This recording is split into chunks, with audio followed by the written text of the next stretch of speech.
Hi friends, എല്ലാവർക്കും എൻ്റെ ചാനലിലേക്ക് സ്വാഗതം. ഇന്ന് ഞാൻ കുറച്ച് ചിക്കൻ വാങ്ങിയിട്ടുണ്ട്.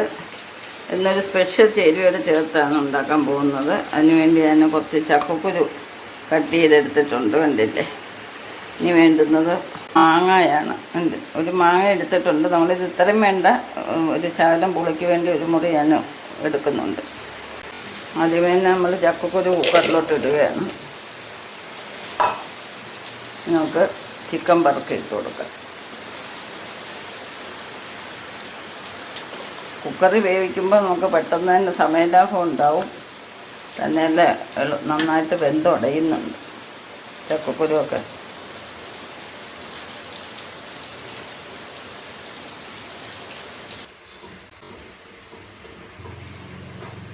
നമ്മളിവിടെ മുളക് പൊടി, മഞ്ഞൾപ്പൊടി, സ്വല്പം മസാല, കുരുമുളക് പൊടി എല്ലാം കൂടെ ചേർത്ത് നമ്മൾ കുഴച്ചെടുത്തിട്ടുണ്ട്. അത് നമുക്ക് ചിക്കനിൽ പരട്ടി വെക്കാം.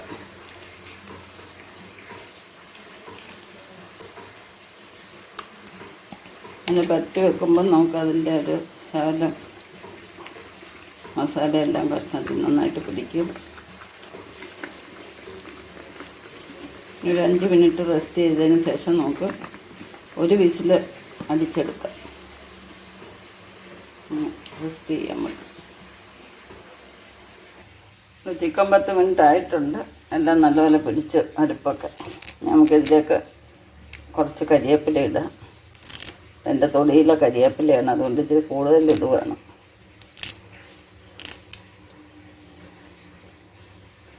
കരിവേപ്പിലയൊക്കെ നല്ലപോലെ ചേർക്കുന്നത് നല്ലതാണ്. പ്രഷറിനും ഷുഗറിനും ഒക്കെ നല്ലതാണ്. അടുത്ത സ്പെഷ്യലാണ് മാങ്ങ, ഉണ്ടല്ലേ. നമുക്ക് തക്കാളി ഇല്ലെങ്കിലും ചിക്കൻ ഉണ്ടാക്കാം. തക്കാളിക്കൊക്കെ ഭയങ്കര വില വരുന്ന സമയമുണ്ട്. അപ്പോൾ നമ്മൾ തക്കാളി ഇല്ലാതെ എങ്ങനെ ചിക്കനൊക്കെ വെക്കുമെന്ന് ചിന്തിച്ചിരിക്കുന്ന സമയത്ത് ഇങ്ങനെയുള്ള ചേരുവകൾ, പുളിയുള്ള ചേരുവകളൊക്കെ ചേർക്കാവുന്നതാണ്. നല്ല ടേസ്റ്റാണ്. നമുക്കിത് മൂടി വെച്ച് ഒറ്റ വിസിലടിക്കുമ്പോൾ നമ്മൾ തീ ഓഫ് ചെയ്യണം. ഒരുപാട് നേരം വെച്ചേക്കരുത്. ചിക്കൻ അവിടെ വേവുന്ന സമയം കൊണ്ട് നമുക്കിത് ഈ ചേരുവയോടൊന്ന് റെഡിയാക്കി എടുക്കുന്നുണ്ട്. ഇത് ചെറിയ ഉള്ളിയാണ് ഞാൻ എടുത്തേക്കുന്നത്. ചെറിയ ഉള്ളിയുടെ ടേസ്റ്റ് അറിയാമല്ലോ. ചിക്കനും ഒക്കെ ചേർക്കുന്നതാണ് ഏറ്റവും നല്ലത്. പിന്നെ എല്ലാവരും സവാളയെ ആശ്രയിക്കുന്നത് പെട്ടെന്ന് ജോലി തീർക്കാൻ നോക്കുമല്ലോ. പിന്നെ പച്ചമുളക്, വെളുത്തുള്ളി, ഇഞ്ചി ഇതെല്ലാം ഒന്ന് ക്ലീനാക്കിയിട്ട് ഇപ്പം വരാം. നമുക്ക് ഉള്ളിയെല്ലാം ക്ലീനാക്കി എടുത്തിട്ടുണ്ട്. ചെറിയ ഉള്ളി എടുക്കുമ്പോൾ നമ്മളെപ്പോഴും ചതച്ചിടുന്നതാണ് ഒരു ടേസ്റ്റ്. എല്ലാം ചതച്ചെടുക്കാം. വെളുത്തുള്ളി, ഇഞ്ചി, ചെറിയ ഉള്ളി എല്ലാം ഒന്ന് ചതച്ചെടുക്കാം. എല്ലാം ചതച്ചെടുത്തിട്ടുണ്ട്. നമുക്കിനി ഇത് നന്നായിട്ടൊന്ന് വഴറ്റിയെടുക്കാം. ഇവിടെ ചിക്കൻ ആവശ്യത്തിനുള്ള ഉപ്പ് ചേർത്തിട്ടുണ്ട്. ഇനി ഇതിനോടൊരു ശകലം ഉപ്പ് നമുക്ക് ചേർക്കാവുന്നതാണ്. സ്വല്പം കരിവേപ്പിലയും കൂടി ഇടുകയാണ്.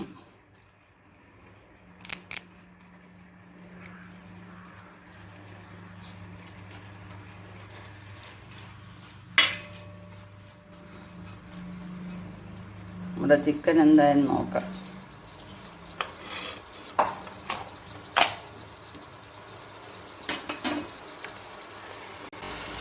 നല്ല വൃത്തിയായിട്ട് വെന്തിട്ടുണ്ട്.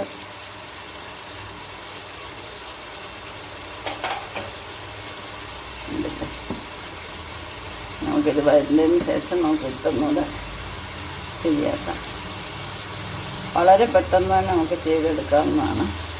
സമയമൊന്നും ഒരുപാട് വേണ്ട.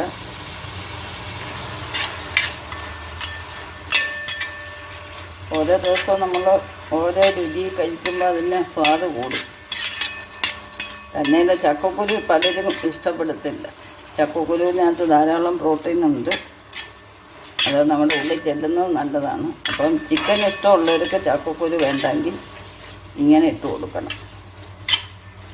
അപ്പം ചക്കക്കുരുവിൻ്റെ ടേസ്റ്റായിട്ട് അറിയാതെ ചിക്കൻ്റെ ടേസ്റ്റായിട്ട് കഴിക്കും. ചക്കക്കുരുവിനകത്ത് ആ ചുമന്ന പാടയാണ് ഏറ്റവും നല്ല ഗുണമുള്ളത്. ഇതൊന്നും വഴലെത്തണല്ലോ. ഇവിടെ ചേരുവകളെല്ലാം നന്നായിട്ട് വഴഞ്ഞിട്ടുണ്ട്, ഉണ്ടല്ലേ. ഇതിലേക്ക് നമുക്ക് ചിക്കൻ ഇട്ട് കൊടുക്കാം.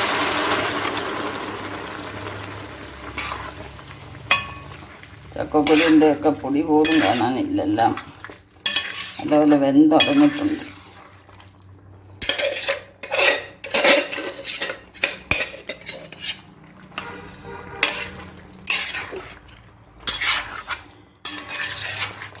നല്ലപോലെ ഒന്ന് വേവട്ടെ. നമ്മളിത് ഗ്രേവിയായിട്ടല്ല എടുക്കുന്നത്, റോസ്റ്റ് പോലെ എടുക്കുകയാണ്. അപ്പോൾ ഈ ഗ്രേവി എല്ലാം നമുക്ക് നല്ലപോലെ വറ്റിച്ചെടുക്കാം. അപ്പം നമ്മുടെ ചക്കക്കുരു ചിക്കൻ എല്ലാം റെഡി ആയിട്ടുണ്ട്. കണ്ടില്ലേ, നല്ലൊരു ഭംഗിയും മണവും രുചിയിൽ നമുക്ക് പറഞ്ഞറിയിക്കാൻ നോക്കാത്തതാണ്. ഇത് കൂട്ടിയെങ്കിലേ അതിൻ്റെ രുചി അറിയാൻ നോക്കും. കണ്ടില്ലേ, എല്ലാവർക്കും ഈ വീഡിയോ ഇഷ്ടപ്പെട്ടെന്ന് വിചാരിക്കുന്നു. അപ്പം ചിക്കൻ കഴിക്കാൻ പോകുന്നതിന് മുമ്പ് ആരെങ്കിലും സബ്സ്ക്രൈബ് ചെയ്യാൻ മറന്നിട്ടുണ്ടെങ്കിൽ ഒന്ന് സബ്സ്ക്രൈബ് ചെയ്തേക്കാം. നെക്സ്റ്റ് ഒരു വെറൈറ്റി ആയിട്ട് അടുത്ത വീഡിയോയിൽ കാണാം. ശുഭദിനം ആശംസിച്ചുകൊണ്ട് ബൈ ബൈ.